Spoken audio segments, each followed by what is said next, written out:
nerve, the second-year players clearing out that side of the floor, shooting on Stewie, and then watch the reaction with one another. Stewie's laughing. Caitlin knows it's ridiculous. Just out there having a good time. What a game. The Indiana Fever snap the New York Liberty's undefeated streak. I was legitimately like flying out of my seat. She's back! What do you do when your biggest star returns from injury and absolutely dominates? If you're the WNBA, apparently you drug test her. Caitlin Clark dropped 32 points on the defending champions, snapped New York's undefeated streak, and looked like she never missed a beat. It should have been a celebration, a comeback story, a league-wide victory lap, but instead, the WNBA turned it into a PR disaster.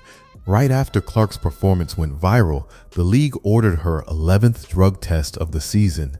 11. That's nearly 4 times the number most players get all year, and it completely flipped the story. Instead of leading with her jaw-dropping highlights, the headlines were all about suspicion. The league had a moment of pure basketball greatness in its hands and somehow fumbled it. Most leagues would have turned that night into a marketing goldmine, a top 10 moment, a player of the week campaign, but the WNBA turned it into a random drug screening. Whether it was policy or not, the timing made it feel personal, like dominance needed to be investigated, not celebrated. The worst part? Fans noticed, the internet noticed, and now the league's under fire for looking like it's punishing the one player who's actually growing the game. This wasn't just another regular season matchup. This was the Indiana Fever going toe-to-toe with the undefeated New York Liberty, the defending champs, the juggernauts, the team everyone expected to steamroll their way to another win. Then Caitlin Clark stepped on the court, and suddenly, everything changed. From the jump, Clark was in control. She didn't look rusty from the 5-game layoff. She looked recharged. She opened with 3 straight logo-range threes that had the Liberty defense completely rattled. Before New York could even blink, they were down. And it wasn't just the scoring. Clark ran the floor like a vet, threading pinpoint passes, breaking down defenders, and elevating the Fever's entire energy. It was clinical. It was electric. It was a statement. By the end of the night, Clark had 32 points. The Fever set a franchise record with 17 three-pointers. And New York, they looked like they'd been hit by a basketball hurricane, while splashing bombs from 30 feet out. This wasn't just a win, it was a culture reset for Indiana, the kind of win that makes teams believe they can hang with anybody. So naturally, you'd think the league would hype it up, push the highlights, flood social media with Caitlin's back. Instead, they gave her a cup and said, time to test. That's how they followed up one of the greatest performances of the season, with suspicion. The game was historic. The league's reaction? Hysterically out of touch. Let's talk numbers. The WNBA's drug testing policy says it's random, cool. But if most players get tested maybe 3 times a season and Caitlin Clark is already at 11 before the All-Star break, how random are we really talking? That's not random. That's a pattern, and not the kind that builds trust with your fans or your players. 11 times. Think about that. That's more than triple the standard for the rest of the league. It's excessive, and everyone knows it. If you're trying to convince the public there's nothing personal going on, that's a tough sell, because no matter how you spin it, it doesn't pass the smell test. Not when every test seems to follow a highlight performance. Not when every big game is followed by a clipboard instead of congratulations. Fans saw it right away. People who barely follow the league were asking, wait, she's getting tested again? It became the story, and not in a good way. Instead of basking in the afterglow of a game for the ages, Clark's comeback was reduced to speculation. The internet started tracking her tests like they were stat lines. 11, that number became more famous than her assists. If it's about fairness, then why isn't the rest of the league getting this kind of scrutiny? If it's about protocol, then why is the system triggering so often for the same person? The math doesn't work, the optics don't help, and the message it sends? If you're too good, we'll come looking. And that's not random, that's reckless. When news broke that Caitlin Clark had been drug tested for the 11th time after torching the Liberty, the internet did what it does best, clowned the WNBA into the dirt. Whew, good job. Squad needed it. Played Fever way. I love it. More of them. It wasn't just backlash, it was roast-level comedy. Within minutes, social media turned into a digital block party of disbelief, sarcasm, and pure chaos. Fans weren't just annoyed, they were surgical, precise, ruthless. One tweet read, "She tested positive for greatness, and it went viral for a reason.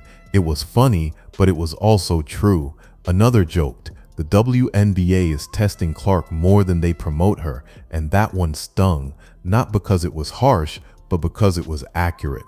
Memes showed Clark in a hazmat suit. Edited photos had her dunking on lab techs. Someone even posted a fake stat graphic comparing her drug tests to other players' point totals. It was internet gold, but underneath the jokes was a real sense of frustration. Fans are smart. They saw what was happening. They understood the moment.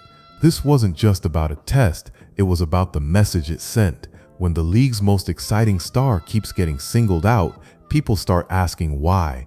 And when that star is also the one drawing in new fans and boosting viewership, it becomes a bigger question.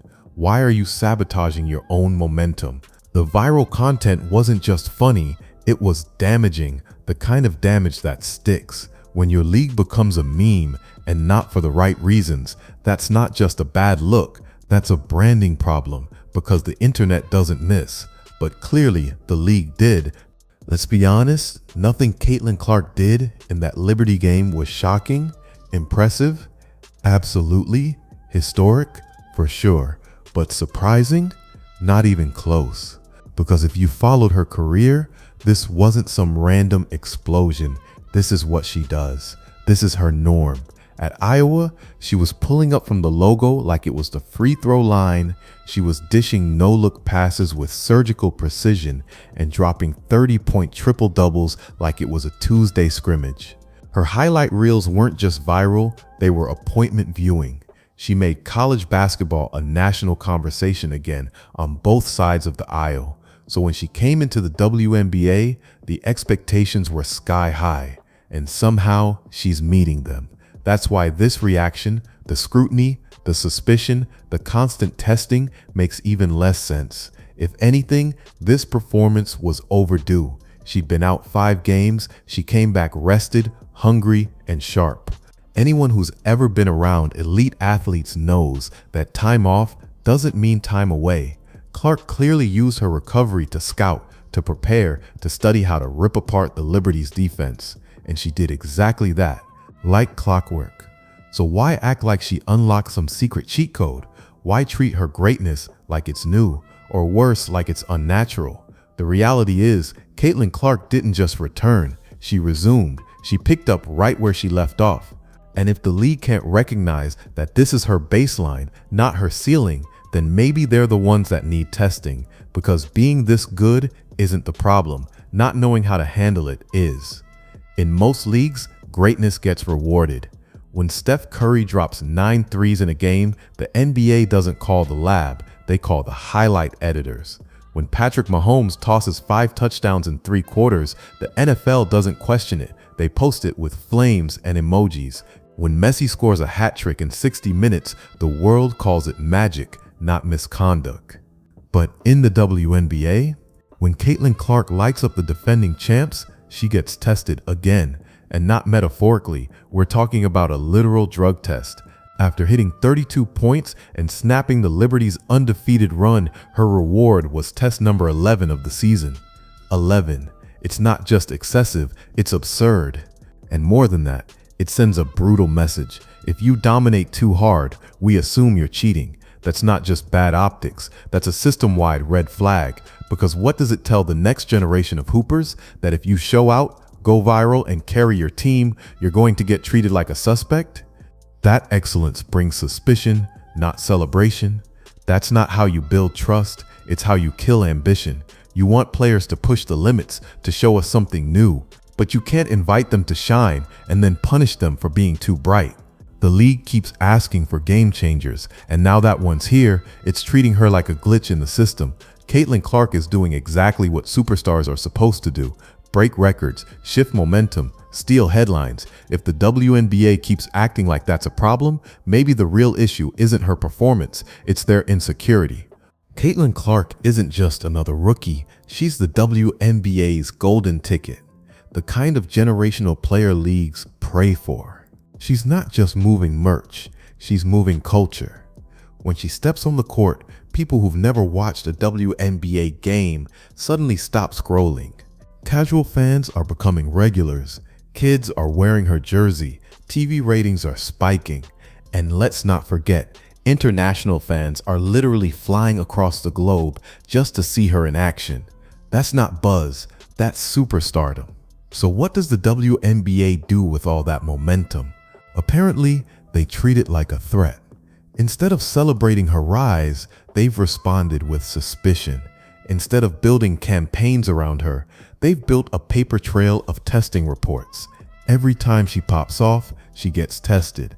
And every time she gets tested, the focus shifts from highlight reels to lab results. That's not just a mistake, that's self-sabotage. In any other league, she'd be the face of every commercial. She'd be headlining every social media post. She'd be the storyline of the season. But here, the headlines read like a bad joke. Clark tested again, another random test, 11 and counting. They've taken their best marketing tool and turned her into a controversy magnet for doing exactly what they hired her to do. The irony? The WNBA keeps asking how to grow, how to expand, how to break through. Caitlin Clark is the breakthrough, but instead of riding the wave, they're building a wall. She's not the problem, she's the solution. But if they keep treating her like a liability, they might just lose the one thing that could change everything. This should have been a high point for the WNBA. Clark gave the league everything it asked for: star power, record-breaking performance, viral attention, and instead of turning that moment into a celebration, they turned it into a scandal, a drug test, her 11th. After her best game, you don't need a PR team to see how bad that looks. Greatness walked through the door, and the league responded with suspicion. That's not how you build a future, that's how you fumble one. If this league wants to grow, it has to learn how to embrace its stars, not interrogate them. You don't test your way into the mainstream, you tell better stories. And Caitlin Clark's story, it deserves more than a clipboard and a test cup. It deserves a spotlight. If you agree that Caitlin's 32-point return deserved a highlight reel, not a lab result, hit that like button. If you're here for real sports stories, not self-sabotage, subscribe to the channel. And if you want to be first in line when the next controversy writes itself, smash that notification bell like you're blocking the 12th test request. This isn't the end of the drama, it's just halftime.